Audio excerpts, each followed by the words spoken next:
On January 1, 1945, New Year's Day, Susan Peters, two of her cousins, and her Tish co-star and husband Richard Quine went hunting for ducks. Peters had been married to Quine since 1943 after becoming romantically involved the year prior. According to reports, Peters had stated that a rifle was left partially obscured near a bush, and when she went to retrieve and pick it up, the rifle's trigger was caught on a branch, causing it to fire and shoot her in the abdomen. The bullet fragments had evidently severed her spinal cord. This recollection of events to this day draws speculations and confusion from many. The accident left Peters a paraplegic, forced to use a wheelchair for the rest of her life. Initially, Peters and doctors were optimistic that the paralysis was temporary and that she would walk again. In the hospital, she would be visited by acclaimed actress and comedian Lucille Ball. The two would reportedly become friends. Peters would take a prolonged period recovering from the accident with medical assistance, being able to resume her acting career after her accident. Ball had reportedly encouraged Peters to continue acting. The revelation that she would not walk again eventually came around during her recovery.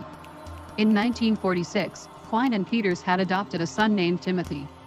Susan Peters was reluctant to accept scripts and offered roles from MGM, the movie studio she was employed by, because they were typecast roles that were centralized on her paralysis, which Peters was against. Peters would compromise with MGM in 1948, portraying a disabled girl in the film, The Sign of the Ram. The film was considered by many to be a flop. The same year of the film's premiere, Quine and Peters would officially file for divorce. In 1951, a new television series starring Peters called Miss Susan would debut. Peters would portray a lawyer named Susan Martin who was crippled in an automobile accident. The show was aired live. It would only run for one season before being canceled. Her health issues and professional criticism were determined to be causes for the cancellation of the show.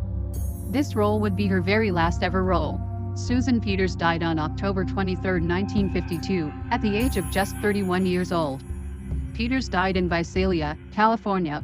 There were multiple reasons reported behind her premature death.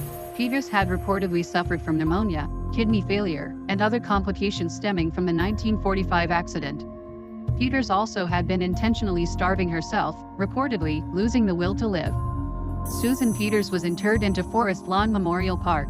Her grave is specifically located in the Whispering Pines section, Lot 2549, Ground Interment Space 4.